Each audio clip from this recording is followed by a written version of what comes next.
Hey, George. Hey, Nick. Sorry to interrupt this episode of Reslayer's Take, but we have to tell the people about ButcherBox. Oh, yeah. Listen, friends, we only do ads for sponsors we think are great, and ButcherBox is on our good list. ButcherBox sent us each a customized box of high-quality meat, and they were so freaking good. It's so convenient having a box of incredible meat in your freezer without ever having to step foot in a grocery store. And the greatest part? This antibiotic-free and humanely raised meat comes with plenty of curated tips and recipes. So whipping up awesome dinners is a cinch. These prices are impossible to beat for the quality, and where the heck else can you get free protein for a whole dang year? Not the grocery store. So sign up at butcherbox.com/reslayer and get our special deal. ButcherBox is offering our listeners a free for a year offer plus an additional $20 off. Choose chicken breast, salmon, or ground beef free in every order for a year. Sign up today at butcherbox.com/reslayer and use code RESLAYER to choose your free for a year offer, plus $20 off your first order. Let's get grilling. What's up, everybody? It's George from the Reslayer's Take. Hey, do you remember that feeling of your first critical hit? Or are you one of those people who are getting ready to start their first journey? I have a show for you. It's called Girls Who Don't D&D, because none of this all-female team of players had ever joined a D&D game before, or any other role-playing game. They go from learning which dice is what to challenging the gods themselves. They are surrounded by a beautiful and chaotic environment that has been described as a cross between Terry Pratchett's Discworld and Douglas Adams' Hitchhiker's Guide to the Galaxy, and it's a world you can be a part of too. That's because their listeners perform pre-recorded sections that fit into each show. How cool is that? Those parts and the rest of the show sound amazing, with carefully added music and effects that bring a touch of the cinematic to your experience. I think the most amazing thing is that they were complete amateurs when they started, and you should really hear how far they've come. It really does make you feel like you're sitting at the table with them. You can join this group of unassuming Australians, otherwise known as the Girls Who Don't D&D, on any device that lets you stream podcasts. But I'm warning you, this one is addictive, heartwarming, and heartbreaking, and very, very funny. And I hope you enjoy. Bye-bye! Welcome to the Reslayer's Take. I'm George Primavera. And I'm Nick Williams. In this podcast, George and I lead a group of players through an exciting improvised adventure in Exandria, the magical world of Critical Role. We're playing Dungeons & Dragons 5th edition, but you won't need to know the rules to follow along. All you need to know is that nothing the players do is scripted or planned, and their fates are determined by their own cleverness and the random chance of rolling a 20-sided die. You can listen to new episodes of the Reslayer's Take every Monday, anywhere you stream podcasts. Or if you want to listen to the podcast 2 weeks early and uninterrupted by ads, join Beacon at beacon.tv. Last but certainly not least, if you're enjoying the story, please consider leaving a rating and review. Your feedback might inspire someone new to join this adventure. Now, without further ado, welcome to the Reslayer's Take. So, you're the Reslayer's Take. My name is Kasha Avesh. Osisa wants to speak to you. Immediately. The Reslayer's Take, having just been teleported from the Vesper Timberland to this unfamiliar and empty bakery, slowly get their bearings. Kasha Vesh is a tall, handsome human wearing dirty gold-colored armor and a sash tied around his waist. His thick mutton chops frame his striking face, slightly gray at the ear. His eyes are heterochromatic. They are different colors, one eye blue and the other bright yellow. The casually dressed gnome, Sweeney, looks under the bakery counter, leans over the top, and surveys several dusty bottles. Cash Money, my man, your Trost selection is garbage. I'm off to the Gilded Hoghorn. Nice to meet you guys. Portal! He drops through a glowing hole that appears on the floor with a flash and is gone in an instant. Whoa. I'm sure you all have a ton of questions. There's just one thing I was told to make clear right away. Heldwell no longer represents the interests of the Slayer's Take. He's been, well, banished, for lack of a better term. We found out he was keeping information from us folks who run the Take. Specifically everything about the monsters we've slain rising from the dead and coming back to life. Which was obviously kind of a biggie. You aren't kidding. Yeah, it's kind of the most important part, I would say. Yeah, and Timpani was talking about it for a really long time, and no one believed him for the longest time. Well, I can assure you it was because the information never reached us through the proper channels. Farah doesn't believe him. Farah, roll an insight check. 15. Cashaw does not seem outwardly deceptive. He does seem quite tired. What benefit would somebody like Heldwell have for hiding this information from you? Frankly, we gave Heldwell the reins on a lot of the day-to-day operations. And if something this out of control had been happening on his watch, that would obviously have reflected poorly on him. And in the end, it reflected about as poorly as it could have. When we confronted him, he started swearing vengeance up and down and left with a bunch of his more loyal underlings. We sent Sweeney to keep an eye on him, and lo and behold, here you all are. I've heard some good things about you. Well, based off of the way you've treated Timpani, I don't think I can say the same. Cashaw looks confused. Timpani? Wow, he said my name. Poogs, can you believe it? Cashaw Vesh just said my name. Poogs is staring at Cashaw Vesh with stars in his eyes, mouth agape. He is seeing a celebrity. Guys, play it cool. Mr. Cashaw Vesh, sir, I don't know if you remember this, but one time you were down in the downtown Vasselheim marketplace and I came up to you and I said, wow, I really like all the stuff that you do, and you said thanks. Do you remember that from when I said that? Yeah. That was a very memorable experience for me. Wow. Farah doesn't believe him. Farah, roll an insight check. 11. Cashaw is certainly lying. Farah gives him the death glare. Okay, why don't you all come with me? Okay, but if you're so important, I think I really need to draw you in my journal. Do I have to stand still for that? No, don't worry about it. You go on ahead. You want me to walk backwards like a tour guide? Yes. Make sure you get my good side. Frog pulls out her journal and quickly sketches Cashaw Vesh.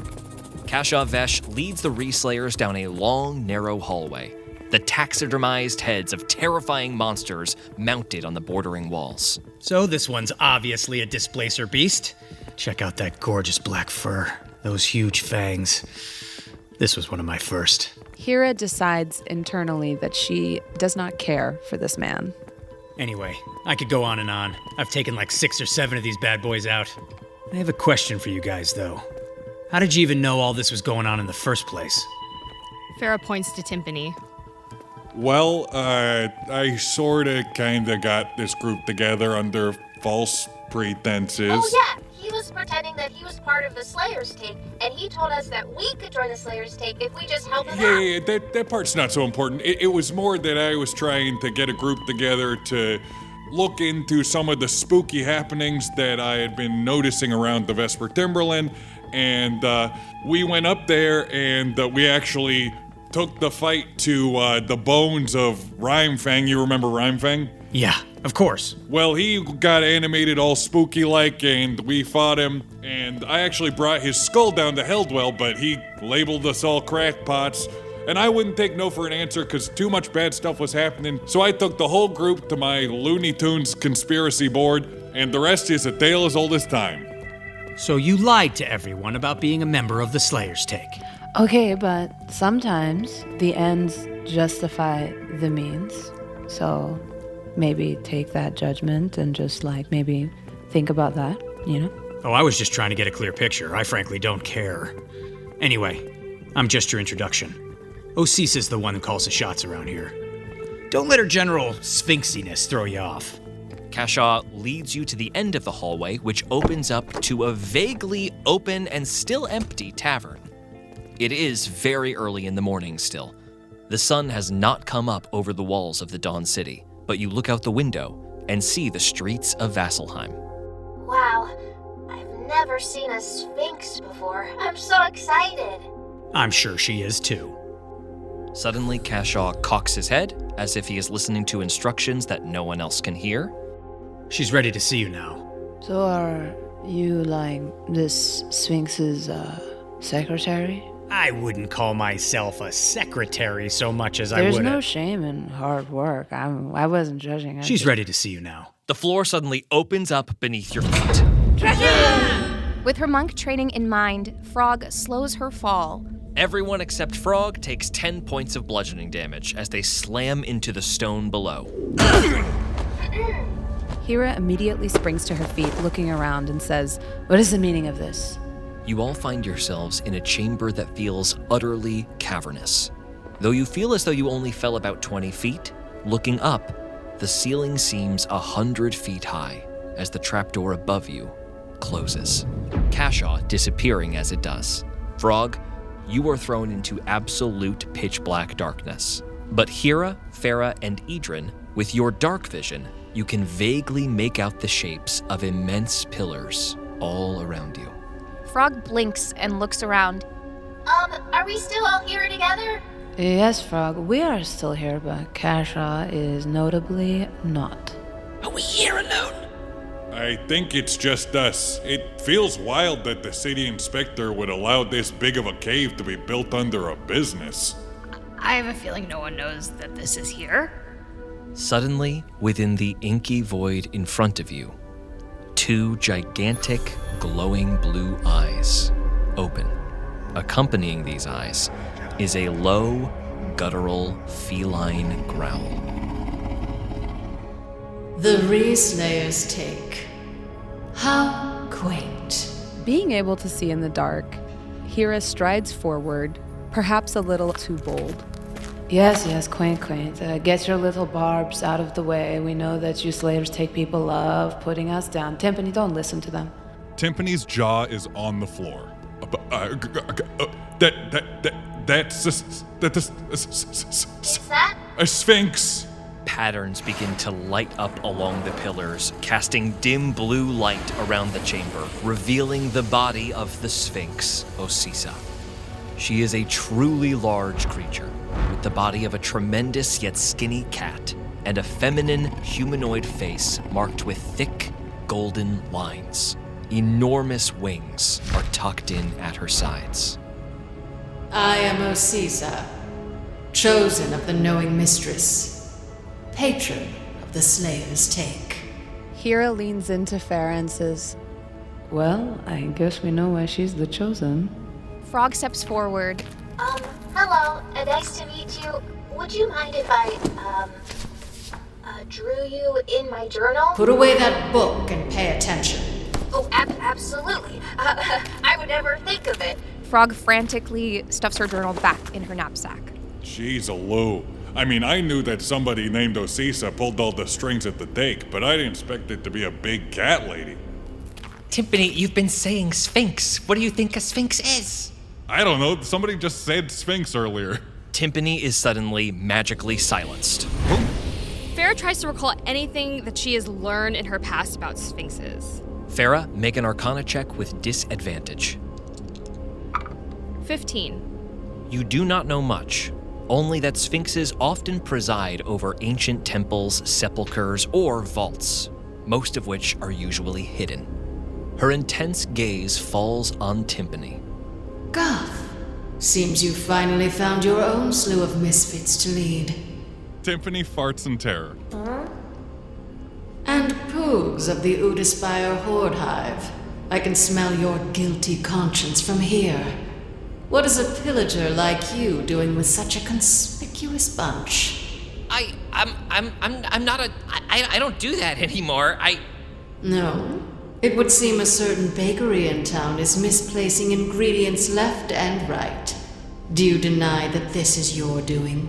Poogs falls silent, his ears droop, and he looks at his feet. Well, to be fair, I don't think that's his conscience that you're smelling. And as much as I'm not a fan of Poogs' baked goods, I don't think you can call it pillaging if you're taking what you need. I would expect no other response from one such as you, Hira Agnahart. You're coming in very hard, and I thought we were maybe coming here for you to lavish us for taking care of Putridius for you, and instead you're coming in and you're yelling at everybody. I'm not questioning your methods of leadership, but also I am. And Hira looks at her very pointedly. I also am. You four are so impertinent. A bunch of Slayers take hopefuls led by a bumbling reject. Banished a couple of spectral creatures, and look how confident you are now. You really believe you vanquished the timber blight of Dead Man's Table? Didn't we? The Sphinx is suddenly right in front of Frog, its massive head extremely imposing. Whoa! Shows just how out of your depth you really are. The head cocks to the side curiously, and then retracts. Why are any of you worthy of my time? 'Cause we cleaned up your messes? You speak from a place of such high authority. Over how many years have you earned that authority? A lot. I promise you my experience dwarfs yours. Osisa straightens, turning her back on all of you. You have paraded around Issylra bearing our name without permission, all in the hopes of proving yourselves worthy of my attention. And now that you've captured it, it is up to me to determine whether you are indeed worthy of it. We actually came to a consensus as a group that we no longer want to be part of the Slayer's Take because, well, frankly, we're better. The Sphinx smiles with a mocking smirk. So arrogant. And, excuse me, Osisa, but I don't think we were doing what we were doing for your sake. I think we were trying to help people. As you've said, you were cleaning up our messes. So whether or not you wanted to, you have gotten involved in Slayer's Take affairs. So, should we send you an invoice, or is there a check in the mail, maybe? Oh, you seek employment. Well, if you're saying that we're essentially contractors, then I think maybe. It's just that I'm getting conflicting ideas from your little group. What happened to your altruistic intentions? Hira clears her throat nervously and side-eyes Farah. Yes, altruism. We're good people. Farah, roll a persuasion check. 12. Caesar, patron of knowing.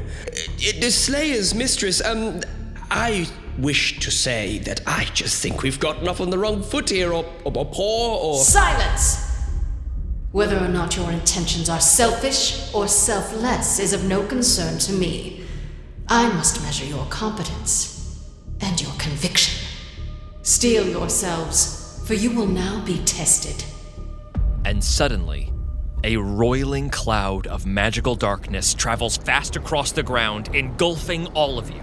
As you reach your arms out to find your compatriots, you each find yourselves suddenly and completely alone.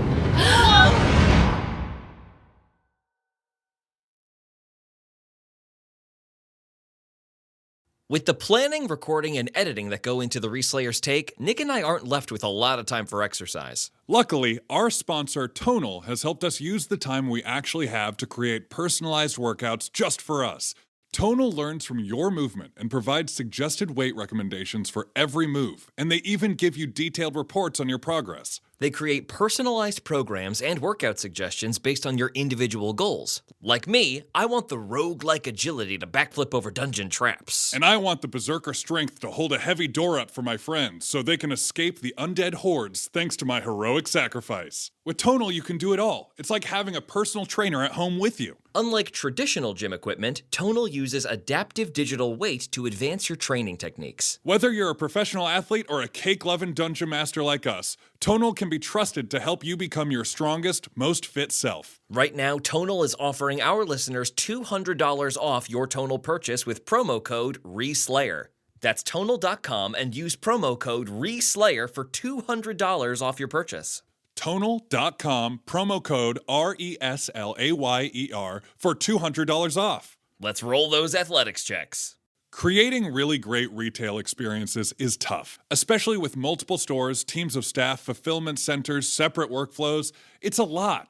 But with Shopify Point of Sale, you can do it all without complexity. Shopify's point of sale system is a unified command center for your retail business. It brings together in-store and online operations even across 1,000 locations. Imagine being able to guarantee that shopping is always convenient. Endless aisle, ship to customer, buy online, pick up in stores, all made simpler so customers can shop how and where they want and staff have the tools they need to close the sale every time. And let's face it, acquiring new customers is expensive.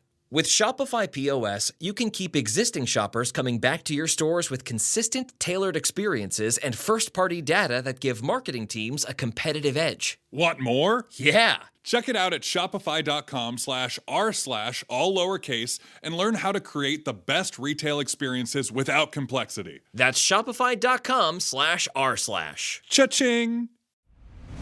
I'm Nick Friedman. I'm Lee Alec Murray. And I'm Leah President. And this is Crunchyroll Presents The Anime Effect.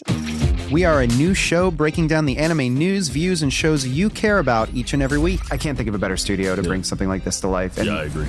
We're covering all the classics. If I don't know a lot about Godzilla, which I do, but I'm trying to pretend that I don't right now. Hold it in. And our current faves. Luffy must have his due. Tune in every week for the latest anime updates and possibly a few debates. Oof. I remember, what was that? Say what you're going to say and I'll circle back. You can listen to Crunchyroll Presents The Anime Effect every Friday wherever you get your podcasts. And watch full video episodes on Crunchyroll or the Crunchyroll YouTube channel.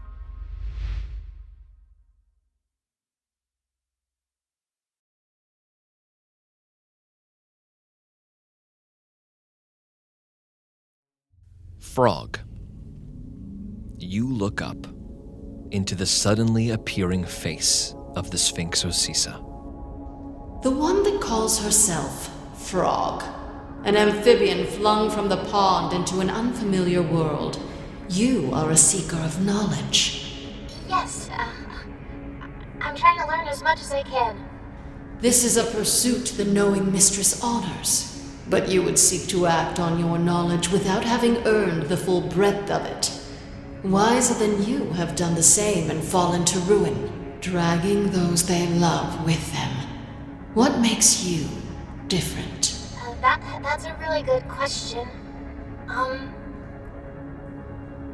think I know that I don't know a lot of things. The world around us is expansive and magical, and I'm just one part of it. So innocent. But do you think that because your body is made of steel, you are immune to the temptations that plague the hearts of the rest? Oh, no, absolutely not. This metal body doesn't really protect me from much. Yes, I have seen your many, many failures, Frog. Oh. I will grant you this. When you fall, you stand again each time. I think it's because I have my friends to rely on. But there are some paths you must take alone. As she is speaking, all the darkness in 360 degrees around you swirls and changes, and is replaced with gilded, glorious walls of some massive city, brimming with technological marvels. Bustling civilians move about their days in the streets, intermingled with other types of folk, ones that look a lot like you, but without your weathered patina. Gilded, metallic humanoids with glowing eyes and mechanical parts, conducting business like everyone else in plain view of the citizens, and no one seems to give them a second look. Whoa! Osisa's voice echoes. A child of Aor, scattered across Issylra. Will she find herself? Aor? Frog reaches into her knapsack and pulls out her journal. What time is this? Osisa's blue eyes move around Frog, barely visible through the just slightly translucent illusion. As I said, some paths must be taken alone. And the darkness swallows Frog once again. Hera Agnahart, the Marquesian of infernal blood. Your fate is tied to a dark destiny indeed. Least loved of her family name. The disappointment. Tell me, why abandon them? Do you simply give up when met with disapproval? You don't strike me as one of wispy conviction. I would not say that I abandoned them, Osisa. I wanted to strike out and do something on my own. I think that's where the conviction part comes in. But I have a feeling you already knew that. Roll an insight check. 15. Osisa's face is unreadable. So you seek no one's approval. Yours is enough? Approval seems like a very fickle sort of thing to seek. It varies depending on who is dispensing it. I cannot control how other people feel about me. I like to focus on things I can control. Such as? Well, I can control what happens to the people around me. Can you? I can try to keep them safe, fight for them. You can always try, Hera. The problems come when you fail.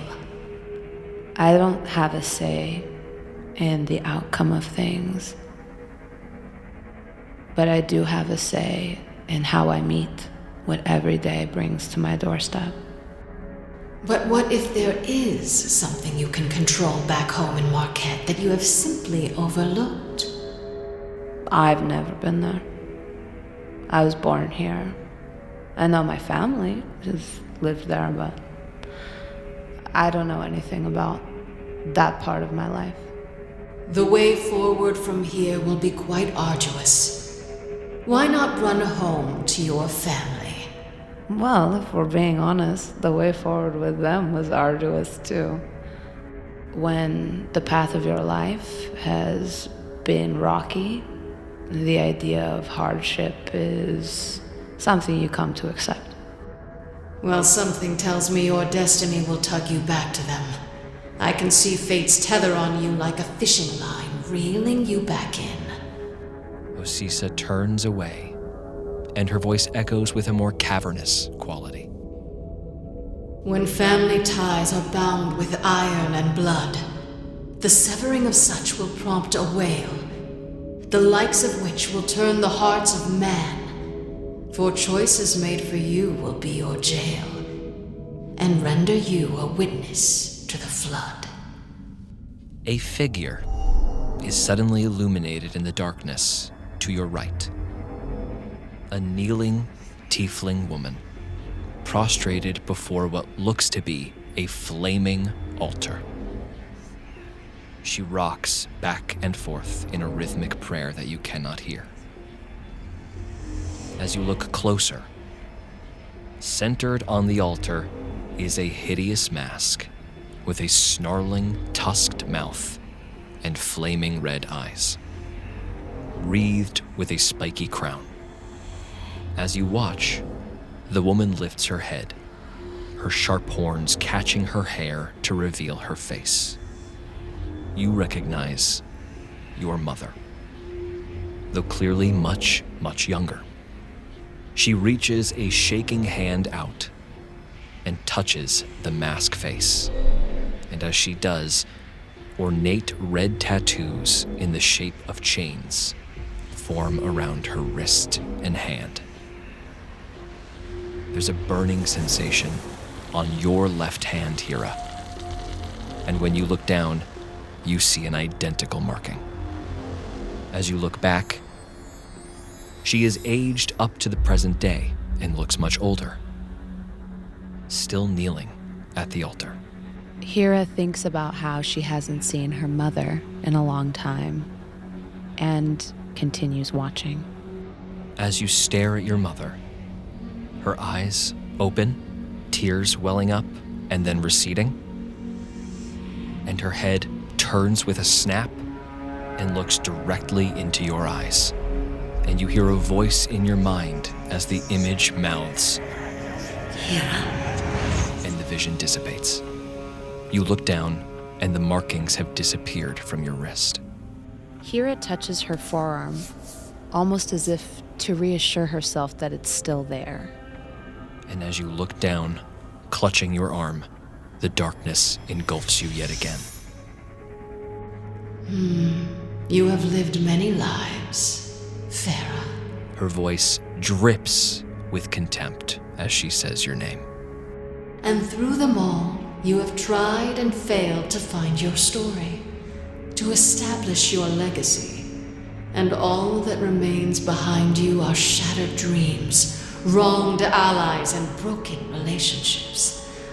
All because of your desperation to cement your place among legend. But poor, foolish Farah, what you don't understand is that your legend has yet to begin. The question remains, will you have the strength to embrace it? So is that like a compliment? You could consider it more of a vocation, a calling, which frankly I doubt you have the strength to answer. You have failed thus far. I don't see it that way. Oh no? Please enlighten me as to what your vision is, Valari. There is no vision. All I can do is take it day by day. A luxury many of us cannot afford. And one I must take from you now. Farah, you see swirling into focus in the darkness around you massive castle walls. Fire rains down over the walls as if flung by some great machinery of war. And stepping through the smoke and chaos to appear next to you is you. You look slightly older, more haggard. Behind the you in this vision are a group of cowering, shadowy figures, difficult to make out behind the nearly opaque smoke. As your vision self turns to these figures in the silent image, they clearly attempt to beckon you to safety. But you turn with a determined expression, sealing them behind a stone door that descends quickly as you pull a lever. With these figures now safe, you turn, seeing a bright light that causes your eyes to squint, and then the vision violently evaporates from an unseen force. As flame crests the sky, she walks unshaken, towards a bleak horizon. If stories told bear her name to the gods and those that come after, will she be satisfied and purpose fulfilled? Or will there be sadness in the departure from those she leaves behind to mourn? Well, that's not so bad, is it? To die for your friends. And Farah is engulfed by darkness that slowly swallows her from the ground up. Idrin Shadowstep, you are different from those you travel with. They follow a path because they are lost and wish to be found. You seem to have no desire to be found. What? With respect, Osisa, I don't know what you mean. You flee from yourself every second you stay here. With each passing moment in my presence, you lose another grain of sand in the hourglass that prophesies the fall of your people. But not all of the blame is yours. You have been lied to for so very long, told to live in fear of the curse of ruin, born into a society that lived under a falsehood sown by your own father and his shadow hand ilk. I can help you on your path to right his wrong, but you must make the decision right here and now, for the path starts with your mother and the great lies she has maintained all your life. My mother? She's never lied to me. She's the one who told me to leave the Kreen dynasty behind. Your mage mother is a powerful woman indeed, skilled enough to deceive your father with magic, but also driven enough to reach into your mind and hide the fragments of your past from you. The truth is out there, should you have the courage to reach for it. For you, I have no vision, Idrin Shadowstep. Only a choice. There once was a boy from the Dynasty Kreen, whose father had lied again and again. His mother did too. So what should he do? Abandon his friends? Or his kin? Suddenly, all of the darkness recedes. You all see each other standing roughly 20 feet away from each other in the center of the chamber. Everyone except for Idrin. Idrin, you stand much further from everyone, and as you turn to look back at all of your friends, a glowing white portal blossoms in front of you. The light wavers and changes color, revealing the wastes of Xhorhas beyond the portal's barrier. Idrin struggles, his brow furrowing, tears welling up in his eyes. He feels a crushing tightness in his chest as he turns away from his dear friends, but knows deep in his heart what he must do. So which will it be? Make your choice quickly, for the door closes in but a moment. I'm so sorry, everyone. I have to do this. But I believe in you. He takes off his spectral beads, throws them to Boogs, who catches them, and steps through the portal. Idrin, wait! Hira frantically runs across the dark stone, feet clattering. Like the wind, Frog turns and chases after Hira. Sensing that there's no way to change Idrin's mind, Farah just looks on sadly. And before Hira and Frog can reach the portal, it closes and blinks out of existence. Poogs is left holding the beads. Wait, what? Where's Idrin? Where did he go? Where'd you bring him? Yeah, why did Idrin leave? Yeah, Osisa, is that part of the test or a riddle or what's going on? And as you turn back to look at Osisa, she is gone. Only her echoing voice remains. Go now, Re-Slayers. Continue your journey.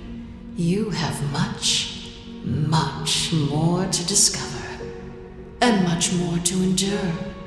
I will be watching. But did we pass the test? A massive portal, 40 feet wide, suddenly springs in front of you all and whooshes towards you. Big portal! And instantly, all of you find yourselves standing back outside, in front of Timpani's apartment building in the city center. A smaller portal opens up to your left, and Kashaw steps out. I am sorry about your friend. The knowledge that Osisa gives has been known to change people's lives. I know it did for me. Just know that she has a larger perspective than we do.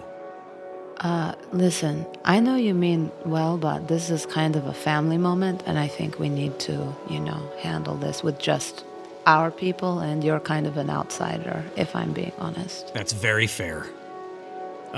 Just, look, before I go, though we can't officially call you members of the Slayer's Take due to what your work represents to our public image, we'll be joining you on your quest as, well, let's just say investors. First things first. Every group of Slayers needs a headquarters. And he gestures to the shabby, falling apartment building. We bought out all 5 floors of your very cool apartment building. Looks like there'll be a floor for each of you now. Yes, thank you very much for tearing apart our little found family, and thank you for the disgusting apartment. Whatever will we do to repay you? We're so excited to be Slayer's Takes. This is the best day of my life. I would throw myself on the floor and kiss your boots, but we just have so much work to do, so maybe you can just... Hira, roll an intimidation check. Nat 20. Kashaw immediately avoids your eye contact, looking down at the ground. Yeah, sorry. Look, I know this won't make things better, but a quick couple of things. I had a conjurer put a vertical pole through the whole building for quick exits. And, here, take this. He quickly moves to Frog, hands her a large, heavy tome. It's a ledger of every beast the Take has slain over the last 2 centuries. Should help you guys prepare for whatever's waiting for you wherever your travels take you. All right. A portal comes and takes him away in an instant. Portal! Frog gingerly holds this large tome to her chest and looks to her friends. Did Idrin look happy when he left? Everyone roll an insight check. 11. 18. 4. 22. No, Frog. I did not get the sense that Adrian was happy.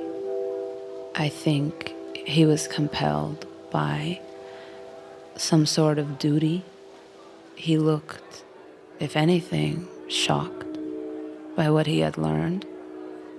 And honestly, he looked to be in great pain. I don't know what the Sphinx showed you, but... Kira trails off and instead leans her body weight into Frog's metallic frame. Frog shifts the tome into one arm so that with the other, she can sling it around Kira's shoulders. Thank you for that. Yeah, it's whatever. It's a little rich for that Sphinx to call us arrogant when she employs that guy. Kira looks over at Timpani and Poogs. Poogs is staring at the beads in his hands, shocked and clearly deeply sad. Hey, listen, Poogs, don't be sad, okay? It was a test, and Adrian failed, and so, we're gonna go do this thing. And look, you get a floor now, okay? It looks as though Timpani starts 4 different jokes in fast succession, trying to lighten the mood, but can't bring himself to say them. Yeah.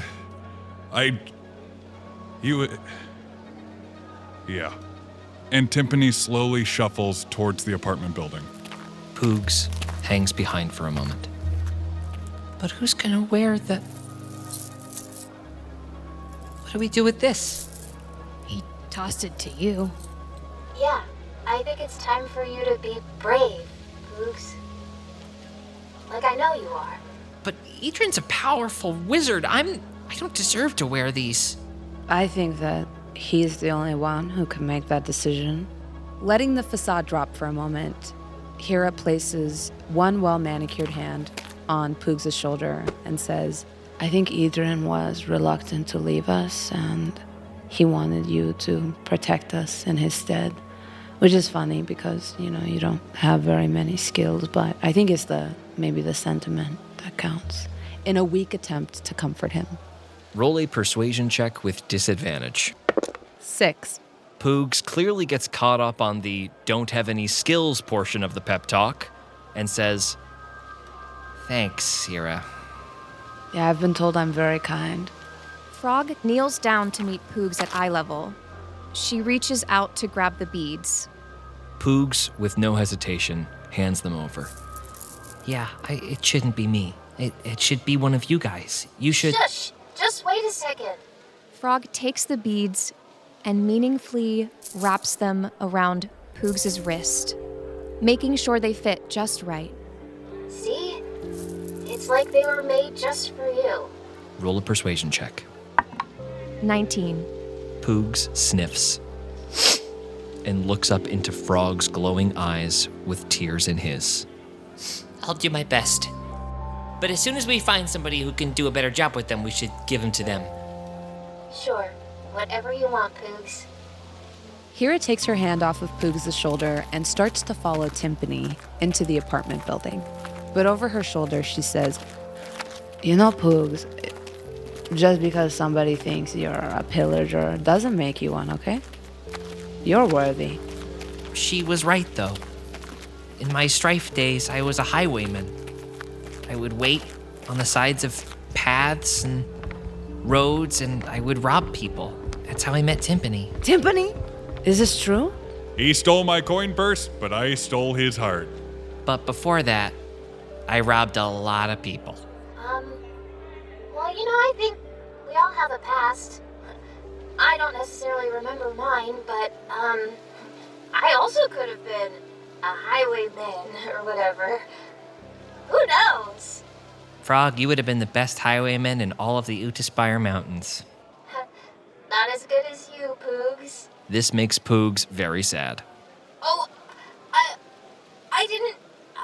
Having gotten through the vestibule, Timpani opens the door to his apartment, surveys the sea of clutter, and his eyes fall on a giant pile of mail, mostly made up of bills, and he freezes. Wait, Poogs, what day is it?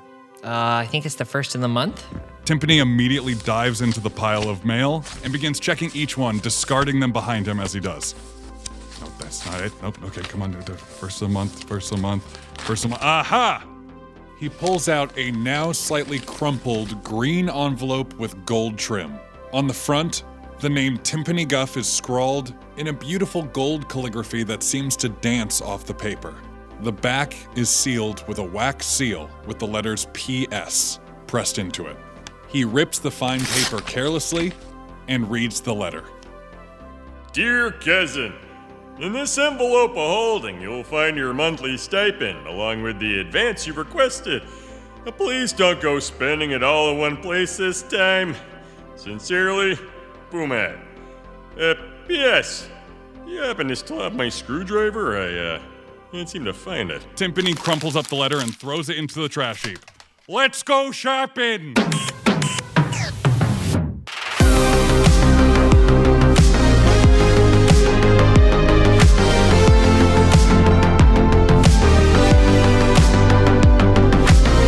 Slayer's Take is a Metapigeon production in partnership with and distributed by Critical Role Productions, developed in association with Hero Club. Game mastered and produced by George Primavera and Nick Williams, featuring Nick Williams as Timpani Guff, George Primavera as Poogs, Jasmine Bhullar as Hira Agnihart, Jasmine Chiong as Farah, Caroline Lux as Frog, and Jasper Cartwright as Edrin Shadowstep. Also featuring Will Friedel as Kasha Vesh, Laura Bailey as Osisa, Matthew Mercer as Pumath Soul, Jack Quaid as Sweeney, and Anjali Bhimani as Hira's mother. Thanks for listening, and we'll see you next time.